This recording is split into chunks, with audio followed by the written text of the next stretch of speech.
Le Zoom Éco avec Daniel Fortin du journal Les Échos. Bonjour Daniel. Bonjour. Ce sera l'un des sujets les plus sensibles de la réforme des retraites. Comment épargner les salariés qui ont exercé un travail pénible? Le gouvernement a bien avancé sur le sujet. Et ce que vous nous révélez, Daniel, c'est que ce sont les entreprises qui paieront.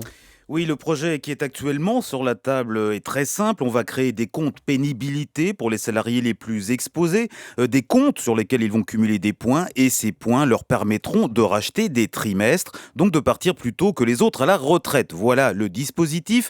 Il est donc en apparence très simple, sauf que ces comptes, il faut les financer. Alors qui paiera?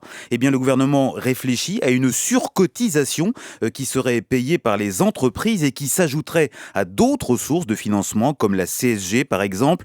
Inutile de vous dire que cette idée ne transporte pas de joie le patronat. Combien coûtera ce dispositif? Eh bien, le gouvernement travaille sur une hypothèse de 2 milliards d'euros par an en régime de croisière, 2 milliards qui viendront s'ajouter, je le rappelle, aux 6 à 7 milliards d'euros qu'il faut trouver pour équilibrer les régimes de retraite d'ici à 2020.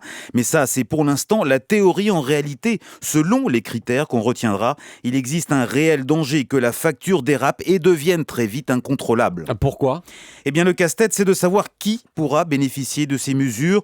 Il y a d'abord le sujet de la définition même des travaux pénibles. Patronat et syndicats s'empoignent depuis une bonne dizaine d'années sur cette question. Si vous acceptez de brasser large, vous allez considérablement augmenter le nombre de bénéficiaires et donc renchérir le dispositif.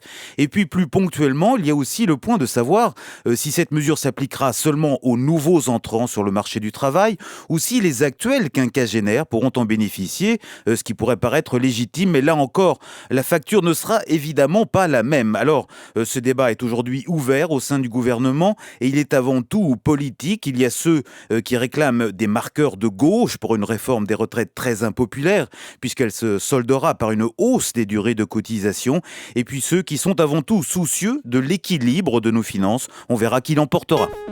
Le chiffre du jour. Eh bien 500, c'est le nombre de suppressions d'emplois qui seraient prévus au sein de la banque Natixis. Certaines sources parlent même de 700 postes supprimés. La banque, pour l'instant, ne confirme pas. Merci Daniel Fortin.